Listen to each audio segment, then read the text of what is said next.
স্বাগত নিউজ 24 দুপুর 12টার সংবাদে। পুরো সংবাদের সাথে আছি আমি আফরিন আনোয়ার। আবারও আগুনে পুড়ে শেষ হয়ে গেল ঢাকা উত্তরের হাজারো ঘর, নিঃস্ব হয়ে গেল হাজারো মানুষ। মিরপুর কড়াইলের পর এবার মহাখালীর সাততলা বস্তি। অবৈধ গ্যাস ও বৈদ্যুতিক সংযোগ থেকে আগুনের সূত্রপাত বলে ধারণা ফায়ার সার্ভিসের। তবে প্রকৃত কারণ অনুসন্ধানে তদন্ত কমিটি গঠনের কথা জানিয়েছেন ফায়ার সার্ভিসের ডিজি। আগুনে ক্ষতিগ্রস্ত সাততলা বস্তি এলাকায় সকাল অবধি দেখা মেলেনি ঢাকা উত্তরের দায়িত্বশীল কাউকেই। তৌফিক মাহমুদ মুন্নার রিপোর্টে বিস্তারিত। ঘড়ির কাঁটায় তখন রাত 4টার বেশ কিছু। হঠাৎই দাও দাও করে আগুন জ্বলে উঠে মহাখালীর সাততলা বস্তিতে। ধীরে ধীরে সেই আগুন রূপ নেয় লেলিহান শেখায়, পুরো আকাশ ছেয়ে যায় ধোঁয়াতে। যত সময় বাড়তে থাকে ততই আগুনের সেই লেলিহান শিখা বাড়তেই থাকে। বস্তি পেরিয়ে তা ছড়িয়ে পড়ে আশেপাশের অনেক এলাকায়। 4:30টার পর আগুন নিয়ন্ত্রণে কাজ শুরু করে ফায়ার সার্ভিস। শুরুতে 8টি ইউনিট, তারপর একে একে 18টি ইউনিট নিয়ে টানা 2.5 ঘন্টার বেশি সময় নিয়ে পরিস্থিতি নিয়ন্ত্রণে আনে। আগুন লাগার কারণ অনুসন্ধানে তদন্ত কমিটি গঠনের কথা জানান ফায়ার সার্ভিসের ডিজি। পর্যন্ত তেমন কোনো দুর্ঘটনার যেটা আহত বা নিহত ঘটনা আমাদের চোখে আসে নাই বা আমাদের চোখে পড়ে নাই। আগুনের কারণ অনুসন্ধানে ডেফিনেটলি তদন্ত কমিটি গঠন করা হবে। এটা একজন ডিডি নেতৃত্বে 4 জনের একটা তদন্ত কমিটি হবে। আগুনের কারণ কি সেটা আমরা অনুসন্ধান করে পরবর্তীতে আমরা আমাদের উদ্বোধন কর্তৃপক্ষকে জানিয়ে দেব। এদিকে রাত পেরিয়ে যখন ভোর, তখন সাততলা বস্তির অর্ধেকই পুড়ে ছাই। মাত্র কয়েক ঘন্টার ব্যবধানে নিঃস্ব হাজারো মানুষ। ক্ষতিগ্রস্ত মানুষদের আহাজারিতে স্তব্ধ পুরো এলাকা। ঘর বাড়ি সব পুড়ে গেছে, খালি আমগুলাটা লয়ে বেরিয়ে আইছি। এই টাকাটা বন্ধু নিয়ে বাইরে নে, আমরা আজকে সারা দিন ভাত খাবো, উঠলা কি হাতের একটা টাকাও নাই।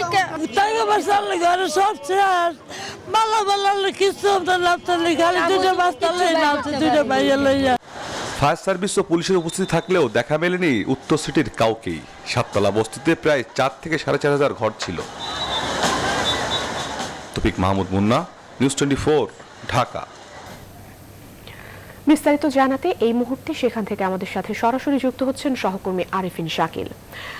শাকিল, আপনার কাছে জানতে চাইব যে আগুন নেভানোর পর এলাকার সার্বিক পরিস্থিতি কি, ক্ষয়ক্ষতি কি পরিমাণ হয়েছে, কোনো তথ্য পাওয়া গেছে কিনা? এছাড়া আসলে দরিদ্র যে মানুষগুলো সেখানে থাকতেন তাদের আসলে জানমালের কোনো ক্ষয়ক্ষতি হয়েছে কিনা, কর্মকর্তারা কি বলছেন, দায়িত্বশীলরা?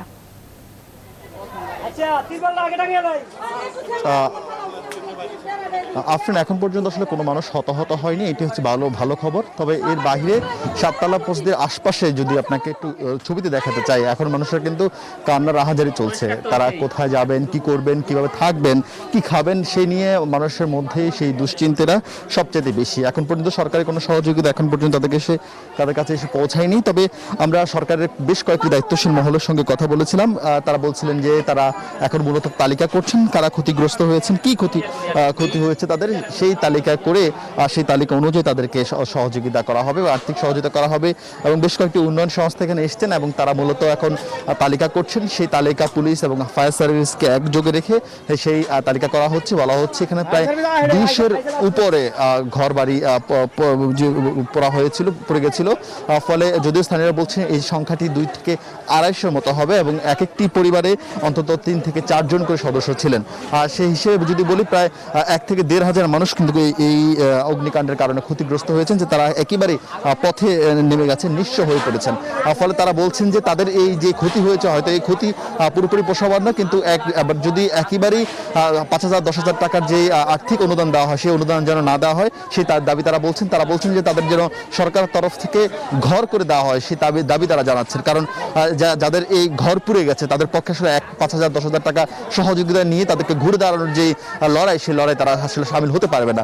ফলে তারা বলছেন যে তাদেরকে যেন বড় ধরনের তারা যে ক্ষতি হয়েছেন সেই ক্ষতি অনুযায়ী যেন তাদেরকে সহযোগিতা করা হয়।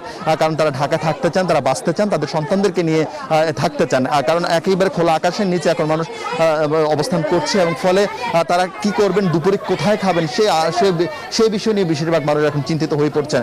এবং ঘরে যা ছিল সবকিছু কিন্তু পুড়ে ছাই হয়ে গেছে এবং আশপাশে এখনো যে আগুনের যে ধোঁয়া, সেই ধোঁয়া কিন্তু উঠছে। সব মিলিয়ে তারা সরকারের কাছ থেকে তাদের ক্ষতি অনুযায়ী তারা অনুদান চান এবং অন্যান্য সহযোগী সংগঠনগুলোকে, উন্নয়ন সংস্থাগুলোকে তারা এগিয়ে আসার আহ্বান জানিয়েছেন। আফরিন। শাকিল, আপনাকে অসংখ্য ধন্যবাদ সংবাদ সংগ্রহের জন্য। আপনি সেখানেই থাকুন, পরবর্তীতে আমরা আবারও আপনার সাথে যুক্ত হব। সহকর্মী আরিফিন শাকিল মহাখালীর সাততলা বস্তির অগ্নিকাণ্ডের ঘটনাস্থল থেকে সেখানকার সার্বিক পরিস্থিতি সম্পর্কে আমাদেরকে তথ্য দিচ্ছিলেন। হেফাজতে ইসলামের বিলুপ্ত কমিটির যুগ্ম মহাসচিব মামুনুল হক, সাংগঠনিক সম্পাদক আজিজুল হক ইসলামাবাদী সহ বিতর্কিত নেতাদের বাদ দিয়ে ৩৩ সদস্যের নতুন কেন্দ্রীয় কমিটি ঘোষণা করা হয়েছে। নতুন কমিটিতে জুনায়েদ বাবুনগরীকে আমির এবং নুরুল ইসলাম জিহাদিকে মহাসচিব করা হয়েছে। সোমবার ঢাকার আল জামিয়াতুল ইসলামিয়া মাখজানুল উমুল খিলগাঁওয়ে এক সংবাদ সম্মেলনে হেফাজতের মহাসচিব নুরুল ইসলাম জিহাদি এই কমিটি ঘোষণা করেন। নানা আলোচনা সমালোচনার মধ্যে গত ২৫ এপ্রিল হেফাজতের কেন্দ্রীয় কমিটি বিলুপ্ত ঘোষণা করেন এর আমির জুনায়েদ বাবুনগরী। ওই দিনই কয়েক ঘণ্টা পর বিলুপ্ত কমিটির উপদেষ্টা মুহিবুল্লাহ বাবুনগরীর নেতৃত্বে আহ্বায়ক কমিটিতে প্রথমে আমির জুনায়েদ বাবুনগরী ও মহাসচিব নুরুল ইসলাম জিহাদিকে রাখা হয়। ভারতের প্রধানমন্ত্রী নরেন্দ্র মোদীর বাংলাদেশে আগমনের বিরোধিতা করে সংগঠনের বিক্ষোভ কর্মসূচিকে কেন্দ্র করে গত মার্চের ২৫, ২৬ ও ২৭ তারিখ দেশজুড়ে সহিংসতা চালায় হেফাজত।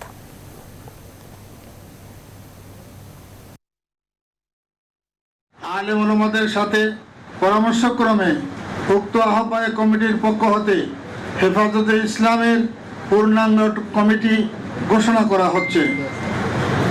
হেফাজতে ইসলাম বাংলাদেশ ৩৩ সদস্য বিশিষ্ট কেন্দ্রীয় কমিটির তালিকা মোহতারাম আমির হযরত আল্লামা জুনায়েদ বাবুনগরী।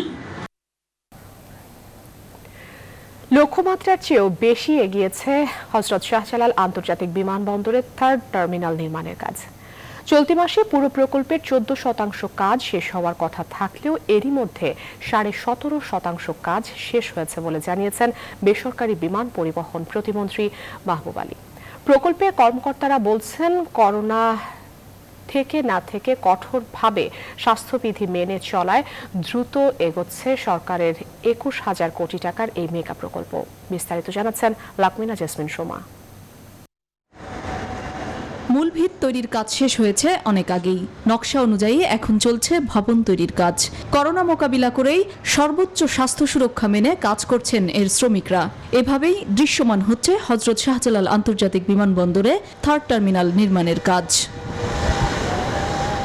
অত্যাধুনিক এই টার্মিনাল নির্মাণের কাজ শেষ হওয়ার কথা 2023 সালের জুনে। সে অনুযায়ী চলতি মাসে 14% কাজ শেষের লক্ষ্যমাত্রা। তবে এরই মধ্যে শেষ হয়েছে 17.5% কাজ, জানান প্রতিমন্ত্রী মাহবুব আলী। ফ্লাইওভার থাকবে এবং এলিভেটেড এক্সপ্রেসওয়ে যেগুলো আছে সবগুলোর সাথে সমন্বয় করে কিন্তু আমাদের কাজ এগোচ্ছে। তো কোনো ধরনের কোনো ফল্ট থাকবে না, লেকুনা থাকবে না।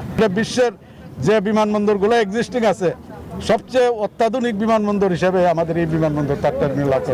কোভিড আগ্রাসনে সারা বিশ্ব যখন থমকে ছিল, তখন একদিনের জন্য বন্ধ হয়নি 3rd টার্মিনালের কাজ। বর্তমান টার্মিনালের চেয়ে এর যাত্রী ধারণ ক্ষমতা হবে দ্বিগুণেরও বেশি। মাস্ক, তারপরে সেফটি শু, হেলমেট, মানে যাবতীয় যা মোটামুটি একটা সব আমাদের দেয়।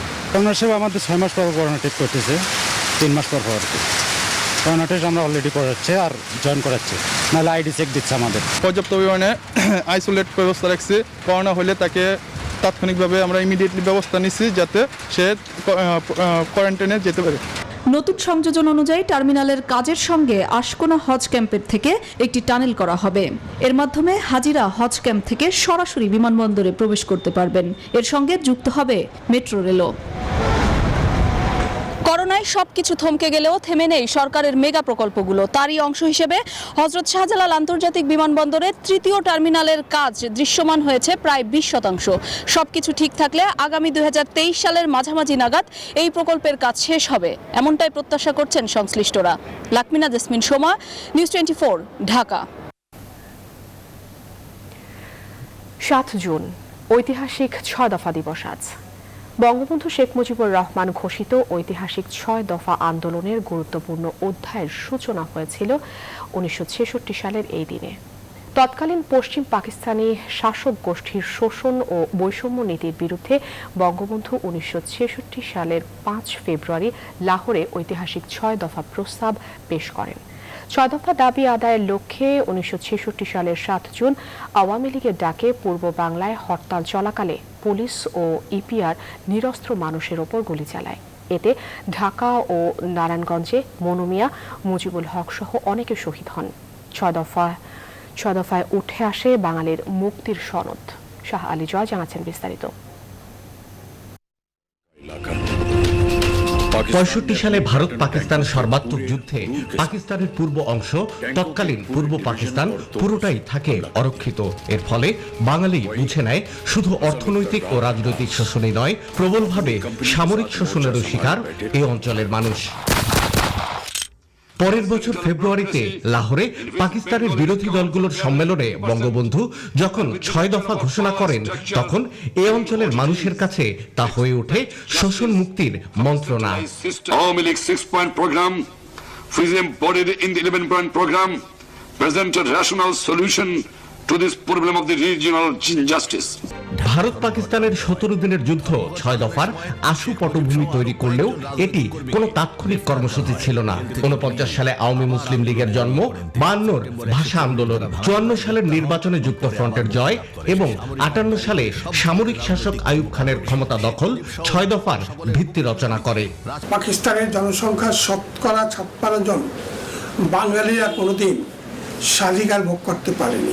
এই জিনিসটি অনুধাবন করেই বঙ্গবন্ধু 6 দফা দাবি প্রণয়ন করে জনগণের সামনে বাংলার মানুষের মুক্তি সনদ হিসাবে উপস্থাপন করতে সক্ষম হয়েছিলেন। পাকিস্তানকে সংসদীয় ব্যবস্থার ফেডারেশন হিসেবে গঠন করে এর পররাষ্ট্র এবং প্রতিরক্ষা ছাড়া অন্য সবকিছু থাকবে প্রাদেশিক সরকারের হাতে। প্রতি প্রদেশে থাকবে পৃথক এবং রূপান্তরযোগ্য মুদ্রা। রাজস্ব থাকবে প্রদেশের হাতে। প্রতিটি প্রদেশে মুদ্রা আয়ের জন্য থাকবে পৃথক অ্যাকাউন্ট। আঞ্চলিক নিরাপত্তায় থাকবে প্রাদেশিক মিলিশিয়া। মোটা দাগে 6 দফার মূল বক্তব্য এমন হলেও এর মূল লক্ষ্য ছিল স্বায়ত্তশাসন এবং পর্যায়ক্রমে স্বাধীনতা অর্জনের দিকে এগিয়ে যাওয়া। বঙ্গবন্ধুর এই 6 দফা কর্মসূচি, আগরতলা মামলা, আন্দোলন সংগ্রাম এর সমস্তই ছিল স্বাধীনতার আন্দোলনের পটভূমি এবং এই মধ্যে দিয়েই কিন্তু স্বাধীনতার বীজ বপন হয়। পশ্চিম পাকিস্তানের রাজনীতিকরা 6 দফা প্রত্যাখ্যান করলেও পূর্ব বাংলায় এ দাবি বাস্তবায়নে তৈরি হয় অভূতপূর্ব এক গণজাগরণের। বাংলার নবজাগরণে ভীত হয়ে পাকিস্তান সরকার বেশ কয়েকবার গ্রেফতার করে বঙ্গবন্ধুকে। তারপরও 6 দফা ঘোষণার মাত্র 5 বছরের মাথায় তার ডাকেই স্বাধীন হয় বাংলাদেশ। শাহ আলী জয়, নিউজ 24, ঢাকা। 6 দফা ছিল বাঙালির বাঁক বদলের ক্ষণ, এমন মন্তব্য করেছেন আওয়ামী লীগের সাধারণ সম্পাদক ওবায়দুল কাদের। ঐতিহাসিক 6 দফা দিবস উপলক্ষে ধানমন্ডিতে বঙ্গবন্ধুর প্রতিকৃতিতে প্রধানমন্ত্রীর পক্ষ থেকে শ্রদ্ধা জানিয়ে এই কথা বলেন তিনি। এ সময় দলের নেতারা উপস্থিত ছিলেন।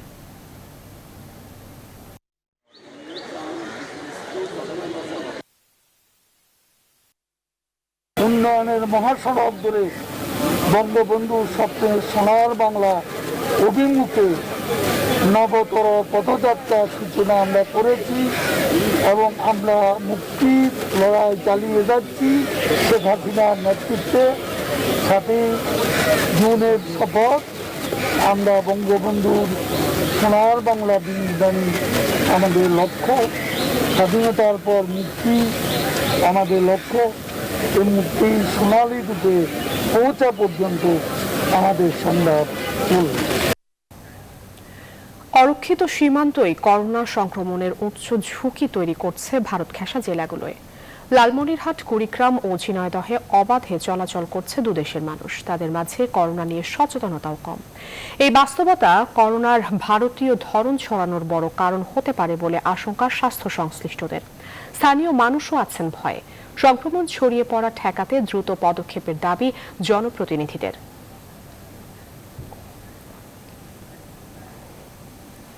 এ বিষয়ে বিস্তারিত জানাতে সাতক্ষীরা ও যশোর থেকে যুক্ত হচ্ছেন সহকর্মী মনিরুল ইসলাম মনি ও জাহিদুজ্জামান। শুরুতেই সাতক্ষীরা থেকে আমাদের সাথে যুক্ত হচ্ছেন মনিরুল ইসলাম মনি।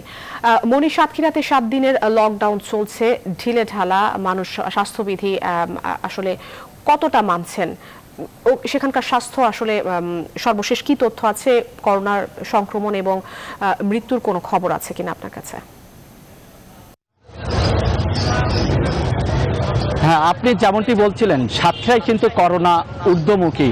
গত 24 ঘন্টায় সাতক্ষীরা মেডিকেল কলেজ হাসপাতালের পিসিআর ল্যাবের তথ্য অনুযায়ী 94 জনের নমুনা সংগ্রহ করে 50 জন করোনা পজিটিভ পাওয়া গিয়েছে।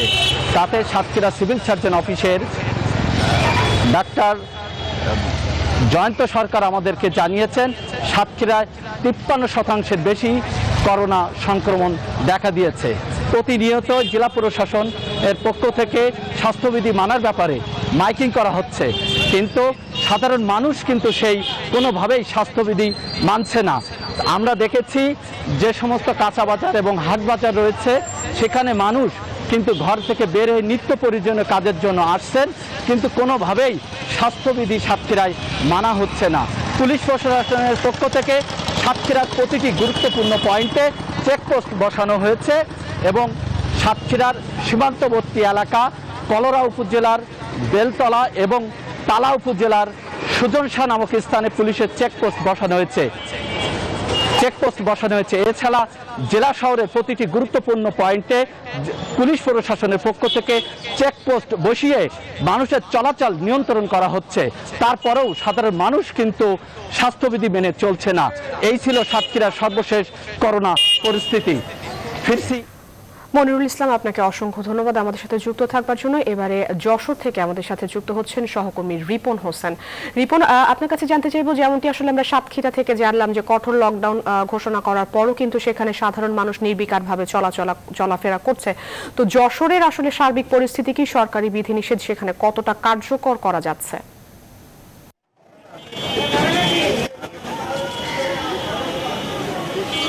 ধন্যবাদ আপনাকে। আপনি জানেন যে সীমান্তবর্তী জেলা যশোরের বেনাপোল চেকপোস্ট দিয়ে প্রতিনিয়ত ভারতীয় যে যাত্রী তারা আসছে এবং এই যে সীমান্ত বন্ধ থাকায় বিশেষ ব্যবস্থায় মানুষ আসছে, সে কারণে এখানে ভারতীয় যে ধরন সে ধরনও শনাক্ত হয়েছে। এমন পরিপ্রেক্ষিতে কিন্তু সরকার পক্ষ থেকে, স্থানীয় প্রশাসনের পক্ষ থেকে আমরা দেখেছি যে স্থানগুলোই রয়েছে, সে যে স্থানগুলোই গুরুতর অবস্থা, সেই স্থানগুলোতে লকডাউন এবং মানুষ চলাচলে নিয়ন্ত্রণ করা হচ্ছে। তবে প্রশাসনের সেই নিয়ন্ত্রণ আসলে মানুষ কিছুতেই কর্ণপাত করছেন না, অবাধেই মানুষ চলাচল করছে। আপনাকে যদি একটু তথ্য দিয়ে রাখি যে গত 24 ঘন্টায় এই জেলায় প্রায় 64 জন আক্রান্ত হয়েছে এবং গতকালকে 105 জন আক্রান্ত হয়েছিল। এ নিয়ে গত 5 দিনে 307 জন আক্রান্ত হয়েছে, যার মোট আক্রান্তের সংখ্যা 7336 জন, আর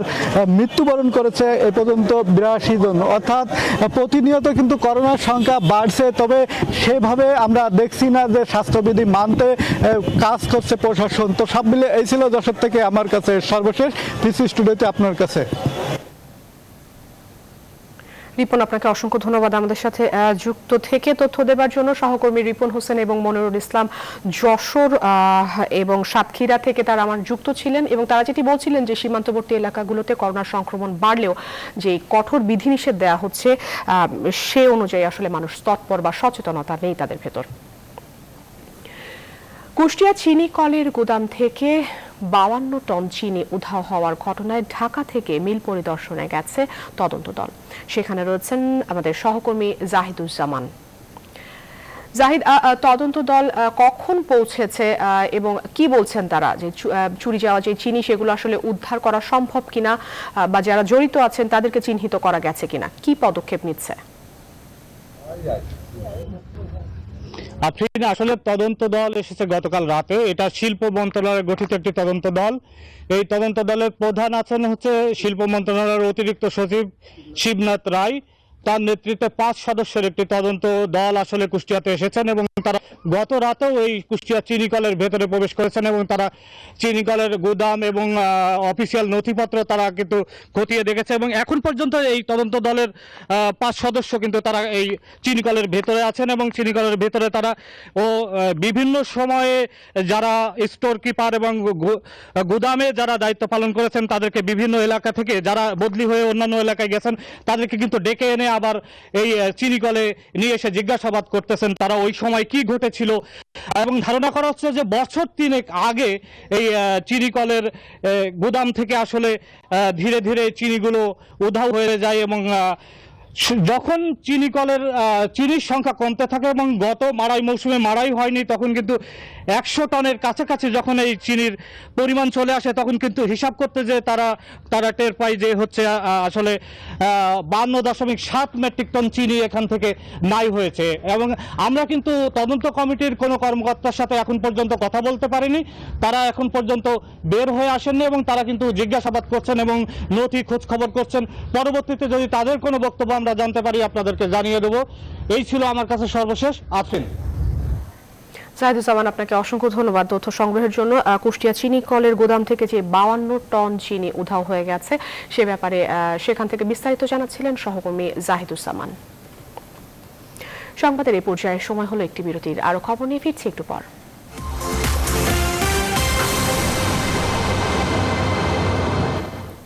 বিরতির পর আবারও স্বাগত, দেখছেন নিউজ 24 সংবাদ।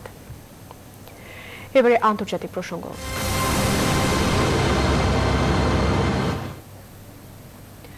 পাকিস্তানের দক্ষিণাঞ্চলীয় সিন্ধু প্রদেশের ঘটকি জেলায় সোমবার 2টি ট্রেনের সংঘর্ষে অন্তত 32 জন নিহত হয়েছেন, আহত হয়েছেন আরও অর্ধশতাধিক মানুষ। পুলিশ ও উদ্ধারকারীদের বরাতে সংবাদ মাধ্যম ডন জানিয়েছে মিল্লাত এক্সপ্রেস নামের একটি ট্রেন লাইনচ্যুত হয়ে স্যার সাইদ এক্সপ্রেস নামের আরেকটি ট্রেন এটিকে আঘাত হানে। এতে বহু হতাহতের ঘটনা ঘটে। খবর পেয়ে দ্রুত ঘটনাস্থলে পৌঁছায় উদ্ধার কাজ শুরু করে উদ্ধারকর্মীরা। অন্তত 13 থেকে 14টি বগি লাইনচ্যুত হয়েছে, যার মধ্যে 6 থেকে 8টি একেবারে বিধ্বস্ত হয়েছে। দুর্ঘটনার পর ঘটকি, ওবারো, দার্কি এবং মিরপুর মাথেলোর হাসপাতালগুলোতে জরুরি অবস্থা ঘোষণা করা হয়েছে। হতাহতের সংখ্যা বাড়তে পারে বলে আশঙ্কা করা হচ্ছে।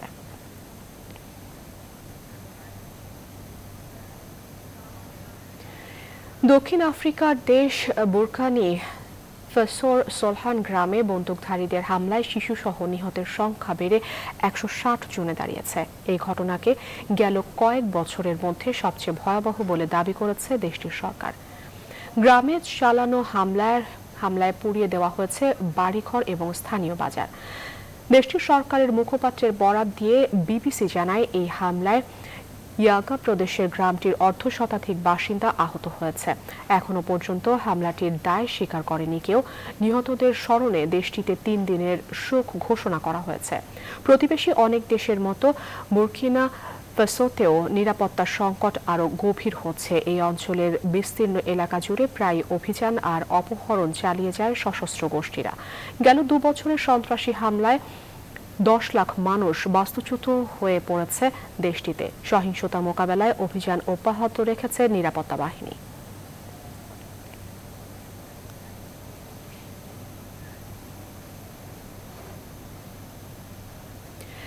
দ্বিতীয় সন্তানের মুখ দেখলেন ব্রিটিশ প্রিন্স হ্যারি ও মেগান মার্কেল দম্পতি। যুক্তরাষ্ট্রের ক্যালিফোর্নিয়ায় জন্ম নেওয়া এই শিশুটি হল রানী এলিজাবেথের 10ম নাতি। তার নাম রাখা হয়েছে লিলিবেথ ডায়ানা মাউন্টব্যাটেন উইন্ডসর। রোববার এক বিবৃতিতে কন্যা শিশুর জন্মের বিষয়টি জানিয়েছে ডিউক অফ সাসেক্স এবং ডাচেস অফ সাসেক্স। বর্তমানে মা এবং মেয়ে দুজনেই সুস্থ রয়েছেন। বিবৃতিতে হ্যারি মেগান আরও জানিয়েছে ব্রিটিশ রানী দ্বিতীয় এলিজাবেথের ডাক নাম থেকে শিশুটির নাম লিলি রেখেছেন তারা। হ্যারির প্রয়াত মা প্রিন্সেস ডায়ানার প্রতি ভালোবাসার প্রকাশ হিসেবে নামের সঙ্গে ডায়ানা যুক্ত করা হয়েছে। 2018 সালের মে মাসে উইন্ডসর ক্যাসেলে বিয়ে করেন হ্যারি ও মেগান। 2020 সালের মার্চে নিজেদের রাজকীয় দায়িত্ব ত্যাগ করে আলোচনায় আসেন তারা। বর্তমানে ক্যালিফোর্নিয়ায় বসবাস করছে এই দম্পতি।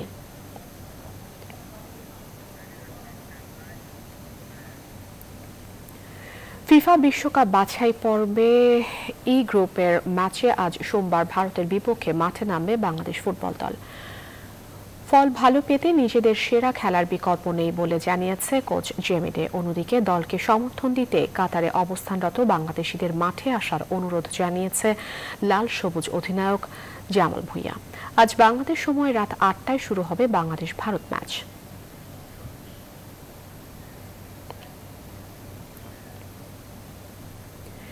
একদিনের বিরতি দিয়ে আজ সোমবার থেকে মাঠে গড়িয়েছে ঢাকা প্রিমিয়ার ডিভিশন ক্রিকেট লিগের চতুর্থ রাউন্ড। মাঠ ঠিক হওয়ায় আজ থেকে দিনে 4টি করে ম্যাচ অনুষ্ঠিত হবে বিকেএসপিতে। বিকেএসপির ৩ নম্বর মাঠে খেলাঘরের বিপক্ষে ৮ রানে হেরেছে আবাহনী। প্রথমে ব্যাট করে 6 উইকেটে 164 রান সংগ্রহ করে খেলাঘর। জবাবে ব্যাট করতে নেমে নির্ধারিত ওভারে 5 উইকেট হারিয়ে 156 রান সংগ্রহ করে আবাহনী। এদিকে মিরপুরে প্রথমে ব্যাট করে 7 উইকেটে 162 রান সংগ্রহ করে শাইনপুকুর। জবাবে ব্যাট করতে নেমে 4 উইকেট হাতে রেখেই লক্ষ্যে পৌঁছে যায় প্রাইম দোলেশ্বর।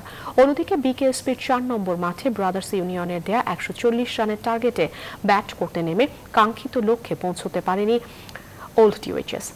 2 রানের হার নিয়ে মাঠ ছাড়ে তারা। অন্যদিকে দুপুর 1:30টায় মিরপুরে বিগ ম্যাচে মুখোমুখি হবে শেখ জামাল ও মোহামেডান।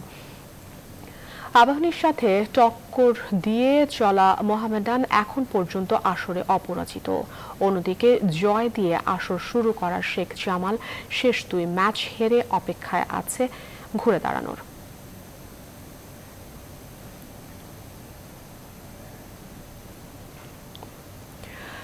রোলস রয়েস গাড়ি মানেই যেন তার দাম কয়েক কোটি টাকা, সেটাই স্বাভাবিক। এবার বিশ্বের সবচেয়ে দামি রোলস রয়েস গাড়ির দাম 200 কোটি টাকা। গাড়িটিতে রয়েছে বোটটেইল। গাড়িটি তৈরি করেছে British automobile company Rolls Royce. 2021-এর রোলস রয়েসের নতুন মডেল নিয়ে বিস্তারিত জানাচ্ছেন চন্দ্রানী চন্দ্রা। নতুন রোলস রয়েসের মডেলকে অন্যান্য ফ্যান্টম বা ঘোস্টের সাথে গুলিয়ে ফেললে বোধ হয় ভুল হবে, কারণ এটি 2021 রোলস রয়েস বোটটেইল। সম্পূর্ণ নতুন মডেলের এই গাড়ি লম্বায় প্রায় 19 ফুট। তবে হ্যাঁ, মাত্র 3টি রোলস রয়েস বোটটেইল তৈরি করবে ব্রিটিশ অটোমোবাইল কোম্পানি সংস্থাটি। গাড়িটির মূল আকর্ষণ বোধ হয় এর বিয়ার অংশে। অনেকটা বোটের মতো দেখতে এর ব্যাক। 2টি দামি কাঠের ঢাকনার তলায় রয়েছে 2টি কম্পার্টমেন্ট। অনেকটা প্রজাপতির ডানার মতো করে খোলে ডিকি দুটি। গাড়ির অন্দরে রয়েছে শ্যাম্পেন কুলার, দামি ক্রিস্টালের গ্লাস, খাবার রাখার জায়গা, আর গান শোনার জন্য রয়েছে 15টি স্পিকারের অত্যাধুনিক ও দামি সাউন্ড সিস্টেম।